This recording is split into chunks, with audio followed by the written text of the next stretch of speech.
मैं संदीप कुमार आज के वीडियो में आप सबों को स्वागत करता हूं। आज का हमारा वीडियो हिमालय पर्वतमाला के वर्गीकरण के तहत अंतिम वर्गीकरण में हम आ रहे हैं। भौगोलिक वर्गीकरण के तहत जो हमारा पूर्वांचल हिमालय की चर्चा हम आज आपको इस वीडियो के माध्यम से दूंगा। दोस्तों, इसके पहले हमने आपको ट्रांस हिमालय, बृहत हिमालय, मध्यवर्ती हिमालय और शिवालिक हिमालय से संबंधित वीडियो दे चुका हूँ।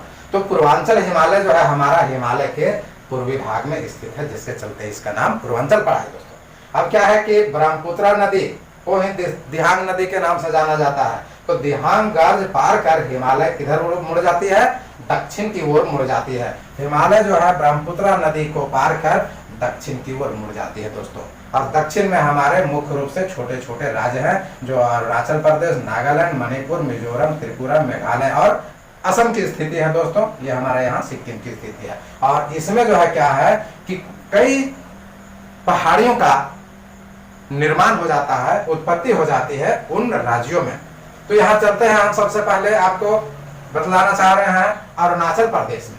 तो अरुणाचल प्रदेश के पूर्वी भाग में, यहाँ अरुणाचल प्रदेश के पूर्वी भाग में मुख्य रूप से दो पहाड़ी का निर्माण हुआ है। तो पहला मिसमी पहाड़ी और दूसरा पटकोई बूंद। बहुत महत्वपूर्ण छोटा छोटा जो है आपका जो है चीज आ रहा है इसमें, लेकिन आपका दोस्तों तो मिसमी पहाड़ी और पटकोई बूंद। तो मिसमी पहाड़ी की सबसे ऊंची श्रेणी हमारा कड़ाफा गुमा है। सबसे ऊंची श्रेणी की चोटी किसका हो गया? मिसमी पहाड़ी का। और कड़ाफा गुमा की ऊंचाई जो है 4578 किलोमीटर है। दोस्तों, 4578 किलोमीटर कड़ाफा गुमा की ऊंचाई हो गई, जो सबसे ऊंची चोटी मिसमी पहाड़ी की हुई। अब आता है पटकोई बुमा की स्थिति। तो पटकोई बुमा पहाड़ी की ऊंचाई यदि हम देखें तो 2000 से 3000 मीटर की ऊंचाई तक इसकी जो है ऊंचाई पाई जाती है। अब पटकोई बुमा भी बहुत महत्वपूर्ण है। पटकोई बुमा के दक्षिणी भाग में, यहाँ देख लीजिए, पटकोई बुमा के दक्षिणी भाग में नागा श्रेणी की स्थिति है, नागा पहाड़ी की। और ये नागा श्रेणी के सबसे ऊंची चोटी का नाम सारामती है। क्या है? सारामती। स्पष्ट आप देख लेंगे, सारामती। सारामती सबसे ऊंची चोटी किसकी हो गई? नागा श्रेणी की। और इसकी ऊंचाई 3826 मीटर है। मित्रों, अब नागा श्रेणी और भी एक दो कारण से महत्वपूर्ण है। नागा श्रेणी अंतरराष्ट्रीय सीमा का निर्धारण करता है और जल विभाजक का भी कार्य करता है। और वो अंतरराष्ट्रीय सीमा और जल विभाजक जो कार्य करता है किसके बीच? ये नागालैंड के बीच और म्यांमार के बीच में। बहुत महत्वपूर्ण क्वेश्चन आपके सामने आया है। दोस्तों, अब पुनः पटकोई बूम से आते हैं। पटकोई बूम भी जो है या पटकोई बूमा भी अंतरराष्ट्रीय सीमा बनाती है। तो किसके साथ में? ये अरुणाचल प्रदेश के साथ में और म्यांमार के साथ में। तो म्यांमार के साथ यहाँ देख लीजिए, नागा श्रेणी जो है आपका नागालैंड और म्यांमार के साथ, और बुमा पहाड़ी अरुणाचल प्रदेश और नागालैंड के साथ में हुआ। दोस्तों, श्रेणी के चूंकि नागा श्रेणी से हम चर्चा कर रहे हैं, तो नागा श्रेणी के दक्षिण में कोहिमा पहाड़ी की स्थिति पाई जाती है। नागा श्रेणी के दक्षिण में कौन सी पहाड़ी है? कोहिमा श्रेणी और कोहिमा पहाड़ी। और कोहिमा पहाड़ी में जापवी श्रेणी है। जापवी श्रेणी है जो सबसे ऊंची चोटी है। किसका? कोहिमा पहाड़ी का। तो यहाँ महत्वपूर्ण क्वेश्चन निकला फिर आपका, नागा श्रेणी के दक्षिण में कौन सी पहाड़ी? कोहिमा पहाड़ी। तो कोहिमा पहाड़ी की सबसे ऊंची चोटी आपका जो है जापवी हुआ। और इसकी ऊंचाई आप देखें तो 2995 मीटर है। दोस्तों, अब यहाँ चलते हैं बरेली श्रेणी, सॉरी बरेल श्रेणी। तो बरेल श्रेणी क्या? तो बरेल श्रेणी के उत्तर दक्षिण दिशा में, बरेल श्रेणी के उत्तर दक्षिण दिशा में नागालैंड और असम प्रांत स्थित है। यहाँ क्वेश्चन आएगा, घुमा फिरा करके भी क्वेश्चन दे सकता है आपको। तो नागालैंड और असम प्रांत किधर स्थित है?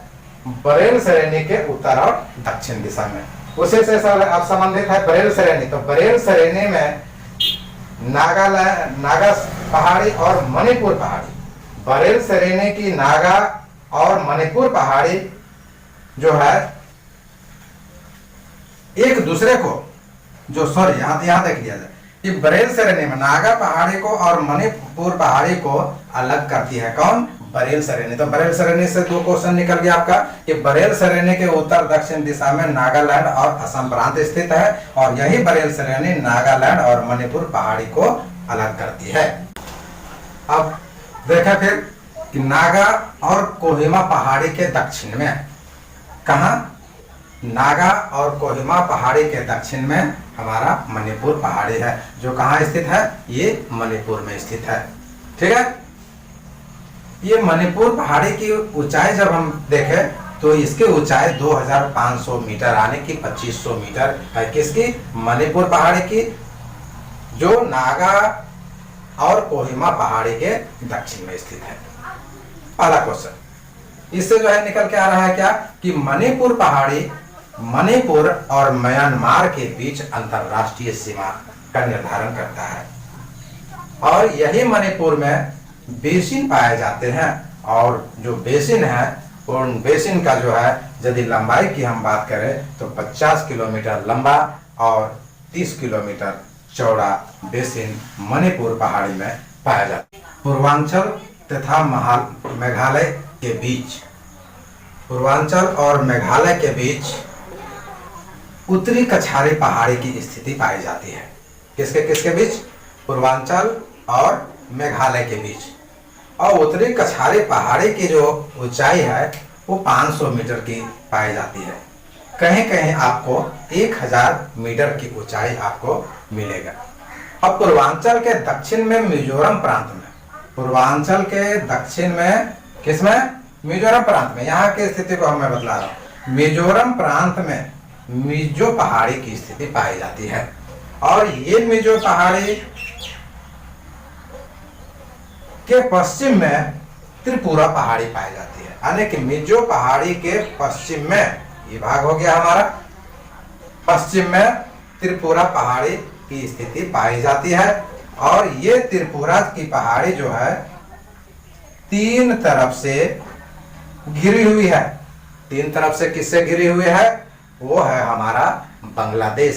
तो बांग्लादेश से 3 तरफ से घिरी हुई ये हमारा त्रिपुरा की पहाड़ी। हिमालय की पहाड़ियां के तहत आप देखते हैं दोस्तों कि मेघालय पहाड़ी के अंतर्गत भी कई पहाड़ियां पाई जाती है। तो मेघालय पहाड़ी के यहाँ हमने जो है एक खाका बना दिया है, उसके तहत जो हम देख रहे हैं। तो मेघालय पहाड़ी के पूर्व में जयंतिया पाया जाता है। एकदम देखिए, मेघालय पहाड़ी के पूर्व में जयंतिया की पहाड़ियां, पश्चिम में गारो पहाड़ी, और बीच में जो है खासी पहाड़ी की स्थिति पाई जाती है।